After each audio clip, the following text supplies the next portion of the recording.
This week on Manor and Maker, we are off to a very grand chateau for a little location scouting and discovering that our chateau has no room for a rest day.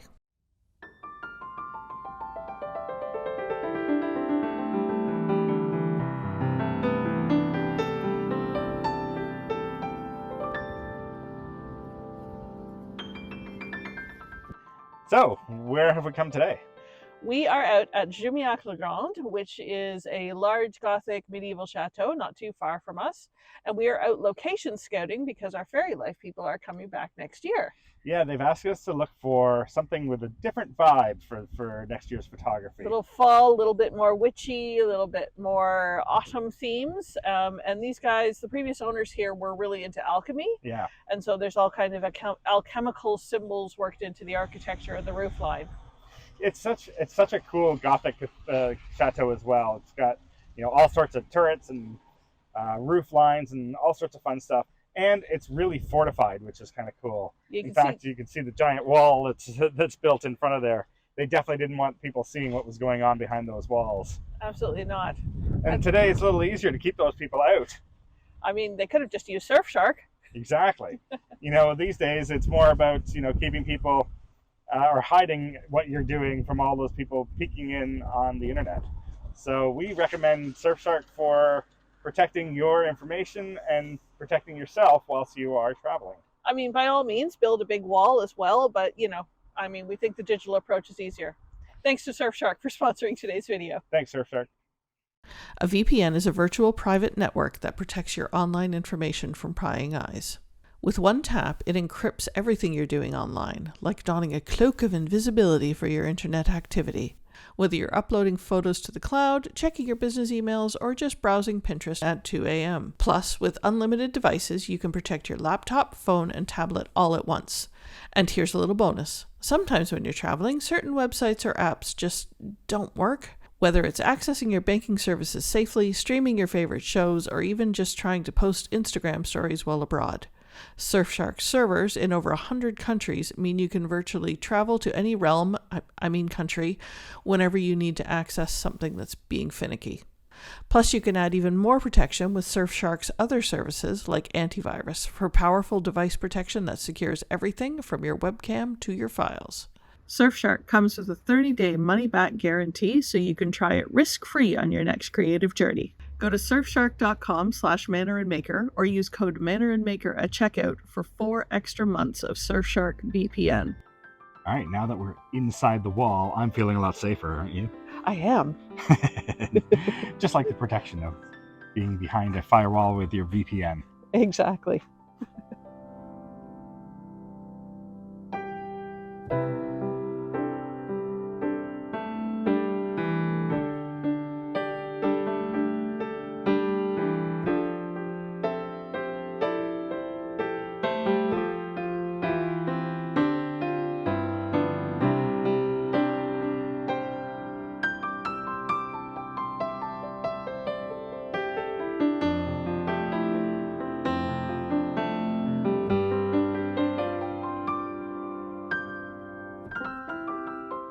Okay, we have a very, very defensive staircase here. You can see it is very steep and very narrow. So the steps are almost 30 centimeters in parts, and they did that so that you'd have to climb it wearing your armor, which would be more difficult than, say, the guy defending from the top. No kidding. And of course, the guy defending from the top, you're only this wide. You only have to stab one guy at a time.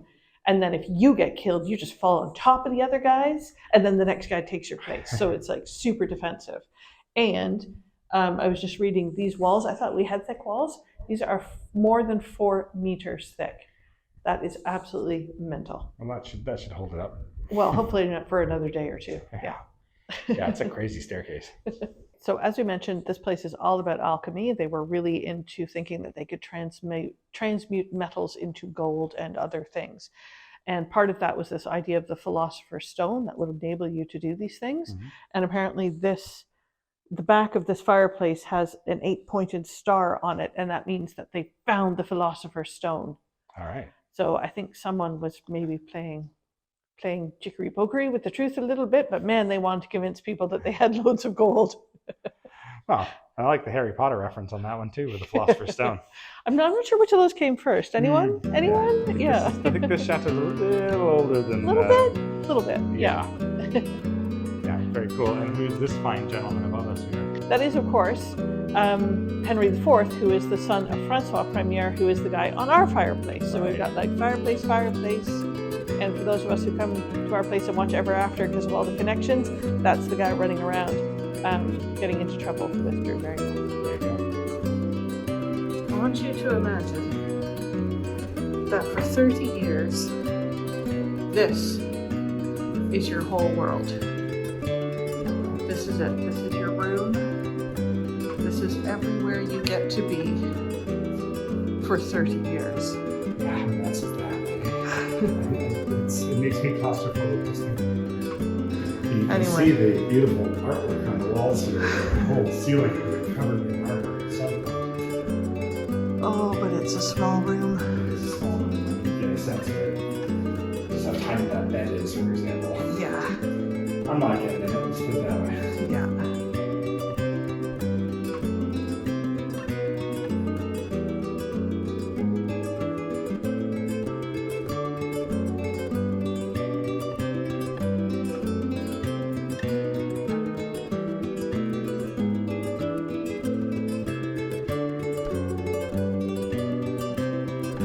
You're being a saucy minx. I know it's a very scary balcony with panels. That really don't look like they're in really good shape, if I'm honest. They feel a bit squidgy. But I was very brave. And I was very smart. Didn't actually have to go out that way to get back to you. So. But I was very brave. Very brave. There we go. Thank you, my love.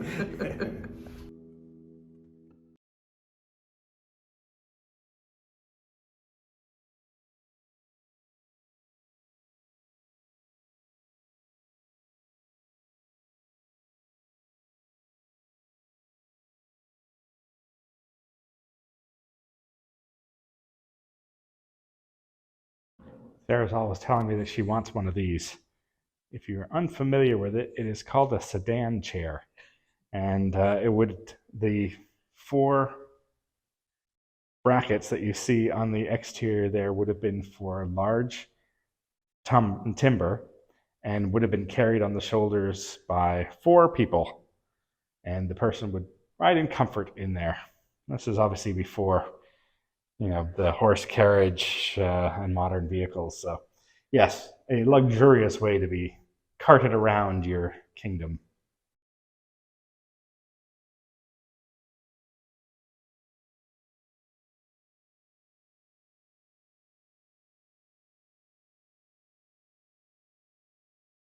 This is a very cool kitchen that actually apparently was in use until the 1940s. All of this copperware that you see in here, which apparently had very specific uses, was all in use until like the middle of last century, which is kind of crazy. And then on this side, we have the big roasting fireplace, as you would, but with some really delicate modern features, shall we say. Yeah. You could put an iron pannier in here and it would be filled with embers, and that would heat the plate to do the sauce. So you could do a very delicate sauce here. Right. You could get your saucier going at the same time as you're roasting your big hunk of meat or whatever over here, which I think is pretty cool and two well different developed. sauces too. I mean, well, exactly. You do a cheese sauce on one side. My gosh, white the wine height sauce. of luxury here. Indeed. And then there's a little baking oven over this side as well, or there was. Obviously, would have been a little deeper at the time, but you could bake your breads in there as well. Mm-hmm. Very luxurious. And even the vessel here, that would have been the sink, and leads directly outside, drains directly out the door. Oh, and I do see a shoulder yoke. It's down in the sink there, just in front of the, I'm assuming those are melons or gourds of some kind, but there is a shoulder yoke there. And they used that, apparently the last water carrier who used the shoulder yoke retired in 1950. 50? 1950. Wow. I love modern plumbing. I feel very grateful for modern plumbing. The thing that gets me about that is they retired. Yeah. So they, so they were doing it just fine, and then they decided, I'm not going to do this anymore, and they went, okay, I guess we'll just find another way of getting water. But also they were the last one, so clearly there were other means, and they had chosen to continue doing to it. haul water using a shoulder yoke. Kind of my idea. It's There's a strange. lot to unpack there, I think. Fascinating, though.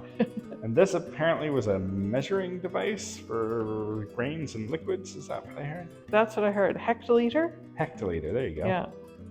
Very cool looking thing.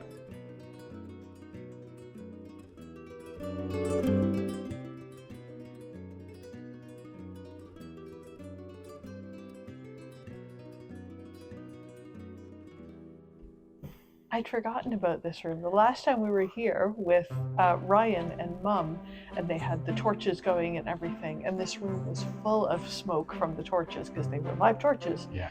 And there was a poor little bat that was like circling the smoke and was like clearly confused and was just like, let me the heck out of here. Want it out. And there is the Marquise de Jumilhac, who bought this chateau back with her husband in 1927, effectively saving it from permanent ruin. So well done, you. As people tell us that we are developing different styles in our chateau and that there's some conflicts going on, I want you to think of this room completely redone in Louis XIV style with the dark wood and all the epic hunting scenes that directly transitions into this delightful, nice light parlor. With its very bright furniture and bright color schemes. I mean, there's conflicting styles, and then there's whatever's happening here. Oh, I like the hidden doors in the wall too. That's great.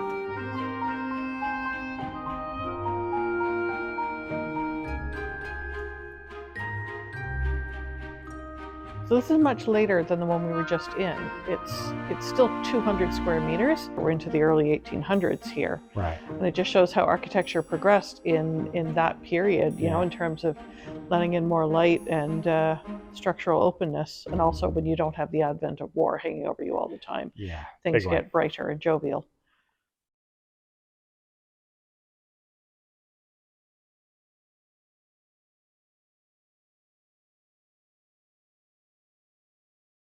All right, one more time. We're not shopping. Okay, I'll stop shopping. But come on, that would be a perfect shelving unit for the library that we want to do in our saw. It really would be. It's ideal. See if they give it up. Small price. And I think, we've definitely got the height for it.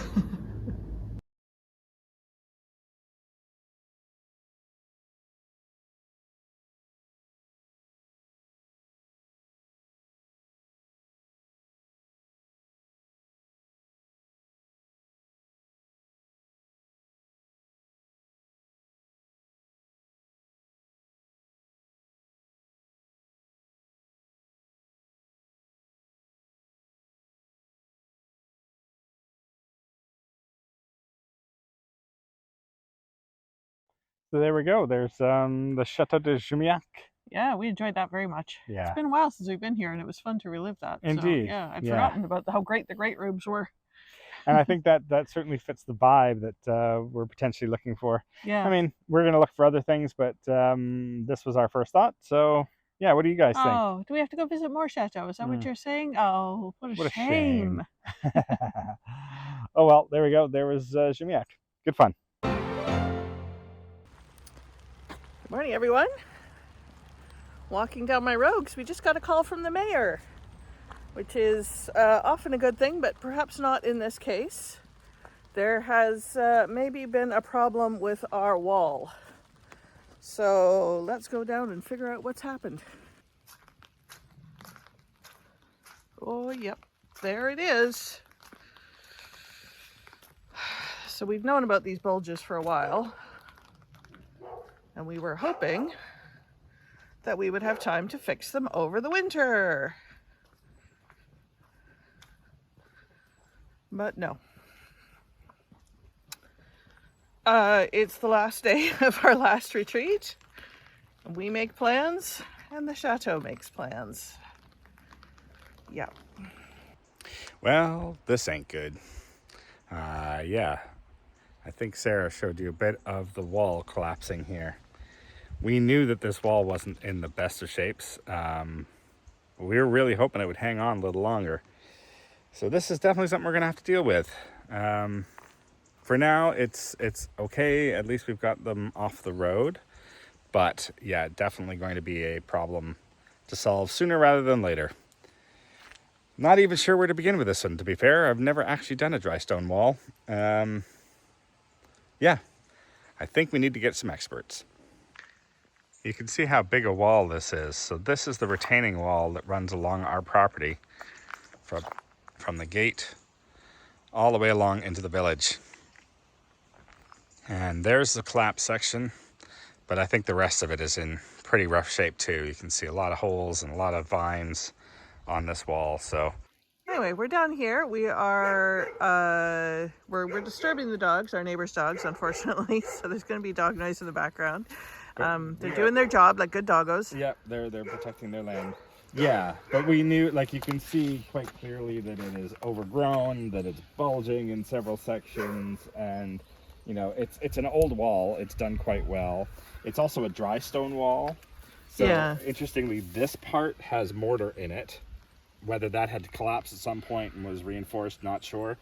But basically from here all the way down, it is literally just stacked stone. So Now, I know Patrick and Stuart just went through this, so we can give them a call and see their advice. And one of our members was kind enough to share her experience, and she was concerned that the foliage, which we thought was perhaps actually doing more of the retaining, might actually be kind of doing more of the pushing as it grows and moves through the wall. So, I mean, I think that's valid as well. So, I mean, we always love our members' input on this stuff. yeah, and obviously we'd love to clean this all up as well. It is the face of the chateau. Yeah, Like, this could be a wall little is- more aesthetic, I think. Yeah, and it Yeah. would be nice and tidy. And actually, there's been a couple of other properties in the village that have just done their walls, and it They looks look spectacular. pretty. And it would be kind Yeah. of nice to match that. Yeah. Of course, money, time, getting Exactly. the expertise. The biggest problem is that neither Sarah or I have experience with this kind of wall. Yeah. I mean, we've done a lot in our lives, but a dry stone wall is a bit of a different thing, and a retaining wall. Yeah. My biggest concern is the tree above us here. Right. Because this is a very large tree, and I'm concerned that the roots are pushing, and I think that's why you're getting That's the bowing, very you know. fair, because it's directly in, well, maybe not directly in line, but No, but it's got some very, very large branches that are hanging over the road. I would hate to lose this tree. 'Cause it's I really very would. pretty. It's so beautiful. And I don't think it's far don't enough think it's at off the risk. wall, but it's definitely a consideration that we're going to have to make when addressing this wall, because Yeah. you know, even if we take this wall down, does all the grass collapse and then the tree just goes? Right? That's my concern. That's the thing that terrifies me. I don't feel like that's a problem, but But who maybe we knows, should right? get our arborist in to have a look too. I'd love to get rid of this chicken wire, because as we discussed previously, we don't feel like we need that kind of, well, I'd say Security. protection, but it's falling over anyway, so. Well, and you know, it would be nice to cap this as well. Yeah. And maybe put some wrought iron or something. Well, that was eventually. it. And that was our member's other suggestion was, you know, like if you cap it, obviously less water gets in. And it's our responsibility, clearly. Yeah, exactly. So, Yeah. Sarah very kindly moved all the stones. I was very capable that day. I'll give you all. I wasn't able to because I was. You were know, taking guests. I was otherwise engaged with our guests. So, yeah, Sarah did the work and got it at least to the point where it is. It was approved that, so a gentleman from the village came down, the man who does the general maintenance in town came down and helped a little bit and sort of decided at what point he felt it was safe. Right. And moved sufficiently to the side. So we're almost in line with the edge of the road here, so it's easily navigable at this point, and there's not a lot of risk of extra falling, I don't think. Well, we'll see. You can see it's raining right now. Yeah, which is that's a the bit catch. concerning, right? Does the extra weight Yeah. and the water make it worse? Yeah. We'll see. But yeah, we're gonna have to clean this up, obviously. But we want to hear from the mason first to see, you know, do we just clean this all up? Does he just put it back? Yeah. We're not sure. Yeah. Okay. All right. Let's see. Here we go. All right, so we've just had the consult with the mason. Yeah, so I mean, the news obviously isn't good. This is not a good thing to be looking at, and we know the wall is, going to require bigger efforts in the near future. But of course, money and time, Yep. all parts of that. All the things. The mason did think that the wall was probably 200 years old, Or maybe a little older. maybe a yeah. little older than that. So I mean, It's done good. well. It's done good duty. Yeah. But obviously, I mean, financially, we just can't do the whole wall at this point. But what he's basically saying is clear all of this stuff out, put in a concrete foundation to shore it up, and infill it with the stones that are here with mortar. One thing that was a little encouraging, I talked about the tree, the big tree that's there. He didn't seem terribly concerned that the tree was pushing against it. Yeah. He figured it was just basically the water and soil. The rain just has nowhere to go. Yeah. In behind here, so it's just pushing against.